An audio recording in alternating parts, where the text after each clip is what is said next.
Gazetted ఆఫీసర్తో gazette చేయించుకురమ్మంటాడు. అలా కాకుండా వాట్సాప్లోనే వచ్చే చెల్లుబాటు అవుతుంది అన్నారనుకోండి, రేపు పొద్దున ఎవడన్నా క్రియేట్ కూడా చేయొచ్చుగా. కాబట్టి మళ్ళీ ఎల్ఐసి వాళ్ళు వెళ్ళి లేకపోతే ఇన్సూరెన్స్ కంపెనీలో వాళ్ళు వెళ్ళి వెరిఫై చేసుకునేటప్పుడు మేము ఇది ఇవ్వలేదు అన్నారనుకోండి, రచ్చ. ఉద్దేశం మంచిది.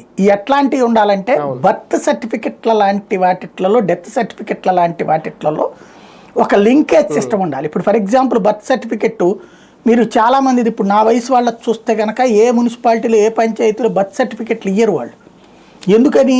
ఆ రోజుల్లో ఇళ్లల్లోనే కాన్పులు జరిగినాయి, హాస్పిటల్కి వెళ్ళింది అతి తక్కువ నా వయసులో ఉన్నటువంటి వాళ్ళకి.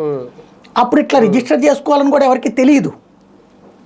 అందుకని మనం అప్లై చేస్తే పంచాయతీ కానీ మున్సిపాలిటీ కానీ కార్పొరేషన్ కానీ ఏం చేస్తారు, పుట్టింది ఖాయం కాకపోతే ఎప్పుడు పుట్టారన్న దానికి ధృవీకరించలేమని రాసిస్తారు. అదే తర్వాత కొద్దిగా మా పిల్లల వయసుకు వచ్చేటప్పటికి ఆసుపత్రిలో డెలివరీ అయితే మనం వెళ్ళి హాస్పిటల్లో రిజిస్టర్ కాదు, హాస్పిటల్ నుంచి మున్సిపాలిటీ కార్పొరేషన్కి లిస్ట్ వెళ్ళిపోయేది. మనం ఆ తర్వాత మున్సిపాలిటీని కార్పొరేషన్కు వెళ్ళి సో అండ్ సో డేట్ వాళ్ళు పుట్టారు, డెత్ ఇదే బర్త్ సర్టిఫికేట్ కావాలంటే ఆ బర్త్ సర్టిఫికేట్ ఇచ్చేవాళ్ళు. అయితే దాంట్లో మళ్ళీ మనం నేమ్ ఇంక్లూడింగ్ అప్లికేషన్ ఇంకోటి పెట్టాలి. అంటే ఏ రోజున పుట్టారో ఆ రోజున పుట్టినప్పుడు సో అండ్ సో అబ్బాయి సో అండ్ సో అమ్మాయి భార్యాభర్తలకి